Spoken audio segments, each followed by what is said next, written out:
Capítulo 69, Irmã Serena. E essa?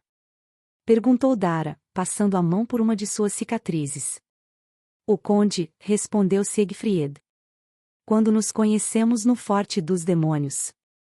Ela o acariciou e então aninhou a cabeça em seu peito, passando os dedos gentilmente por cada uma de suas cicatrizes. Algumas tão antigas que já nem se lembrava mais como tinha conseguido. São muitas, ela disse. Cê tá fazendo de novo. O quê? Se preocupando. Dara, eu não vou morrer. E tenho certeza que é o que todas as garotas do vilarejo estão ouvindo essa noite, mas quando vocês voltarem da guerra. Não vai ter guerra nenhuma. É só um cerco. Tudo o que vamos fazer é levantar acampamento e construir escadas que nunca serão usadas. Nem dá pra chamar isso de guerra.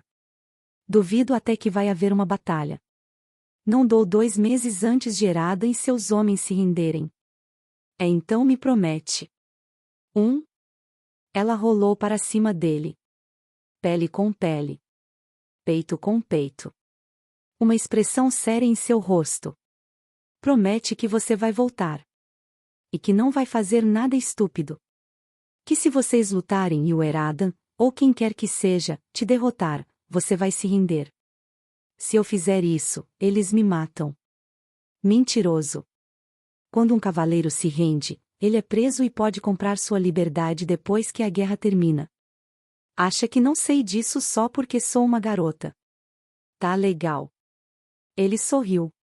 Eu prometo. Então enrolou os braços em volta dela e a beijou. A boca de Dara se abriu para deixar sua língua entrar e, antes que se desse conta, estava dentro dela novamente. Foi como passaram o resto da noite. Nenhum dos dois conseguiu voltar a dormir, não desde que Siegfried prometeu que se casariam. Entendo de política, ela tinha dito. Posso te dar muito mais que um filho. Posso fortalecer a sua posição. O nome Essel existe há mais de 700 anos e pode traçar suas origens até Teron Grenguard, um dos 3 santos. Terá uma das casas mais antigas de Tedrita ao seu lado. Seremos imbatíveis. Nós dois. Juntos. O que me diz? O que mais poderia dizer? Ela não aceitaria um não como resposta e ele estava bêbado de luxúria, mal conseguia tirar as mãos dela. Antes que a manhã chegasse, não havia sequer uma parte do corpo da jovem que Siegfried não tivesse tocado, beijado ou penetrado. Já tinha perdido as contas de quantas vezes gozou dentro dela, quando Dara se aninhou nele e os dois passaram o resto da noite deitados, apenas esperando que amanhecesse. Ela foi a primeira a se levantar. Assim que ouviram a primeira serva acordar no meio da escuridão, Dara se apressou em pôr o vestido pela cabeça, beijou Siegfried na bochecha, sorriu e disse: Vou tomar um banho. Amo seu cheiro, mas acho que a minha tia não vai gostar de sentir ele em mim. Ainda tinha as pernas meio bambas quando se levantou, por isso perdeu o equilíbrio algumas vezes e quase caiu enquanto caminhava até a porta, o sêmen dele escorrendo pelas suas coxas e deixando para trás um rastro, conforme pingava no chão. Foi só depois que a jovem sumiu de vista, que o rapaz vestiu suas roupas, ainda sujas onde Dara tinha gozado quando cavalgou em cima dele, e se pôs de pé. As servas começaram a se levantar não muito depois. Primeiro aos poucos, então aos montes. Todas correndo para preparar o desjejum. Siegfried as ignorou, passou por alguns guardas acordando outros com pontapés e foi até o pátio de treinamento. Estava afiando sua espada, quando 3 servas o encontraram e se apressaram em levá-lo até a casa de banho, mas Dara já havia partido quando chegaram.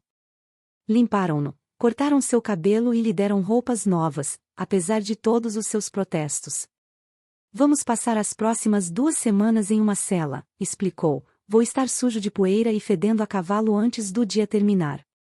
Ordens da condessa, disse uma delas. Não foi preciso mais. Quando terminaram, mal teve tempo de comer 2 fatias de pão de alho e tomar um copo de leite fresco para molhar a garganta, antes que fosse chamado até o pátio.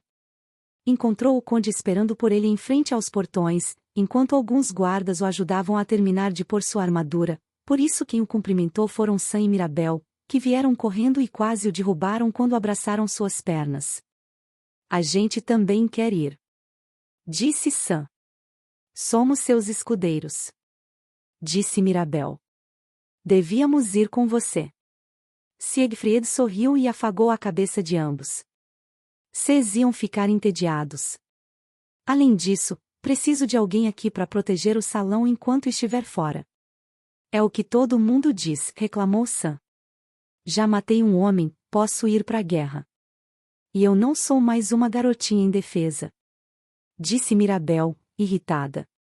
No fim, as crianças reclamaram um pouco, então se entediaram e foram embora correndo. Quando finalmente se dirigiu ao conde, ele já tinha terminado de vestir a armadura e lhe deu 3 cavalos, um corcel negro para a batalha, um palafrém marrom para servir de montaria durante a viagem e uma mula para carregar sua armadura e equipamentos. Então partiram, sem cerimônias. Já estava atravessando o portão, quando viu Dara. Os dois trocaram sorrisos discretos entre si e foi apenas isso. Ouros negros. Coube ao conde liderar a marcha colina abaixo. Alguns guardas tinham sido enviados para descer até o vilarejo horas antes e limpar as ruas, por isso não encontraram ninguém em seu caminho e a tropa de soldados esqueletos avançou livre de obstáculos, fazendo o chão tremer e erguendo uma pequena cortina de poeira com sua marcha perfeitamente sincronizada. Mas não eram os mortos-vivos que os plebeus queriam ver. Mulheres e crianças espreitavam por janelas abertas, sorrindo e apontando para o conde, que cavalgava à frente da tropa em seu andaluz branco, vestindo sua armadura negra por baixo da capa vermelha de lã, régio e poderoso como um líder devia ser. Algumas até olhavam para Siegfried, que ia à direita do lorde, com sua brigantina e calças de couro negro. Tão limpo que nem tinha cheiro. Foi só então que o rapaz entendeu o motivo do banho e das roupas. Era um espetáculo. Uma demonstração de força. Podia até ouvir a voz da condessa dizendo: cavalgará ao lado do meu marido e deve parecer régio quando o fizer. Não vou permitir que o envergonhe andando por aí como um vagabundo. E não o envergonhou. Quando passaram pelo bordel, Eleanor e Brina estavam lá, esperando para cenar, mas não eram as únicas. De repente se tornou estranhamente consciente de que as garotas da sua idade o olhavam com bastante interesse. Não apenas entre as prostitutas, mas também entre as filhas dos plebeus, donzelas direitas, talvez noivas ou à espera de um noivado. Todas aos risinhos. As mais atrevidas até pediam que voltasse para elas, apesar de nunca tê-las visto antes. Foi entre elas que viu. Espreitando pela janela no segundo andar de um estabelecimento qualquer, ao lado de garçonetes vestindo saias curtas. Uma guerreira anã. Tinha cabelos loiros, vestida dos pés à cabeça em uma armadura branca de placas, com uma capa de lã azul pendendo dos seus ombros e um machado de 2 gumes na mão. Em seu peito exibia 2 asas douradas abertas, como se fossem levantar voo, o brasão das Irmãs Serenas, as servas de Dragosla. Durou apenas um piscar de olhos. Quando voltou a procurá-la, não estava mais lá e ninguém parecia sentir sua falta, como se nem a tivessem visto.